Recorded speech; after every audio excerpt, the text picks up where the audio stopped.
Backbiting, of course, is prohibited, irrespective whether in Ramadan or outside Ramadan.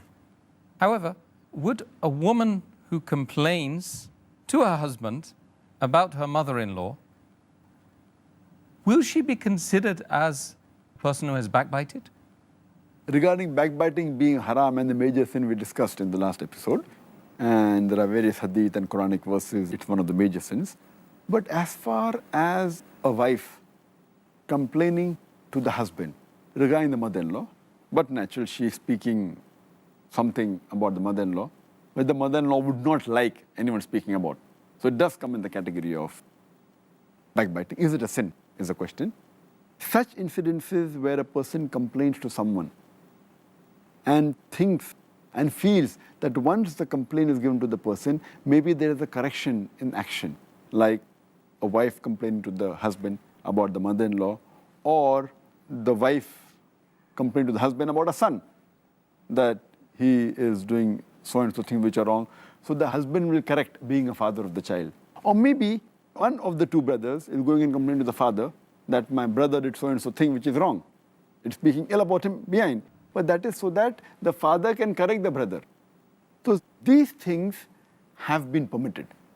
Because the main reason while doing this thing should not be to mock at someone or should not be to belittle anyone, but the main purpose should be that the person who the person is complaining about, there should be correction in act.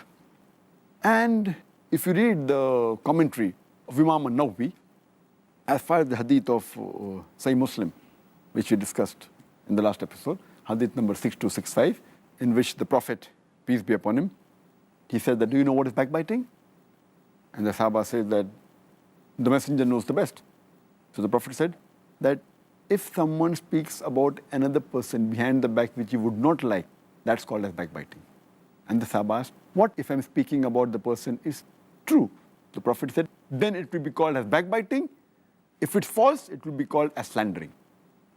So based on this, the commentary of this hadith, according to Imam Nawawi, he said that backbiting, ghibat, in 6 conditions it's permitted. Number 1, he says that if something is told to a ruler of the land or to a judge, complaining against the act of another human being who has done wrong to the person. Maybe he's stolen some wealth from you, taken your property away, or done injustice to you. So if you go and complain to a ruler or to a judge against another human being, another Muslim, this is permitted because you want the wrong to be undone. So in such cases, ghibat is permitted. Category number 2, that if you complain to someone who you feel that person has an influence on the person who has done an evil act or a sin, and you feel that he will stop doing that evil act, you're permitted. For example, if you know of a friend who's very close to the person who's done an evil act or done a sin, and if you tell him that your friend has done so and so thing, or drinking alcohol, and you feel that he has an influence on the other person, and he can prevent him from doing the sin, it's permitted to ghibat. So the question regarding the wife complaining to the husband either comes in the first category or the second category. Either it's an injustice done to the wife, or maybe the wife wants to tell the husband that you correct the mother-in-law. It may come in first 2 categories. The remaining 4 categories which Imam An-Nawawi said ghibat can be done. The third is that if you're approaching a mufti or a religious person for some religious advice, so you may say that my father has done so and so act, or my wife has done so and so act, and describe the act, and asking what should I do. Even in this case, if you avoid naming the father or the mother, or say in the third person, that my friend's father is doing so and so, it is preferable. But in such cases, while taking religious advice or a fatwa for a particular act, it's permissible. The 4th category, which Imam An-Nawawi says that ghibat is permitted, is that when you know of a narrator who is a liar, and if he narrates any hadith, so it becomes incumbent on you to tell the people that he's a liar, or his memory is weak because to protect the Sharia. Or, for example, if someone is selling a slave, and if he knows that there are some bad habits in the slave, or maybe he does adultery, so it's compulsory that the person who's selling it should tell to the buyer that the slave has so and so faults. Or if a person asks you that he wants to marry another person and asks you how is the person, so that becomes obligatory on you to tell the wrong points or the points which are not correct in that human being. Your intention here is not to belittle that human being.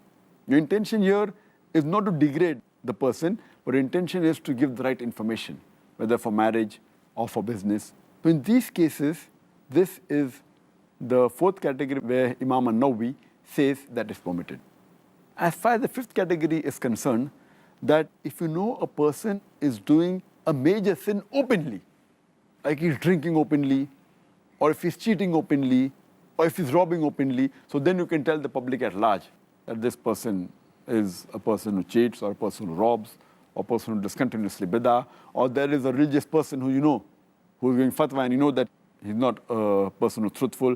So here it's permitted that you can speak against the person. And the sixth category is that while identifying a person, if someone asks you for identification, at that time, to identify the person, you may have to use his nickname, which the person may not like. Like you may have to tell that the person who's short, person who's tall. So here you're using these nicknames to identify the person which the person may not like. Mainly for identification. Here also, if you can avoid this nickname for identification is the best, but if you can't avoid, you can do. Imam an-Nawawi has mentioned 6 categories in which ghibat is permitted. Thank you, Dr. Zakir.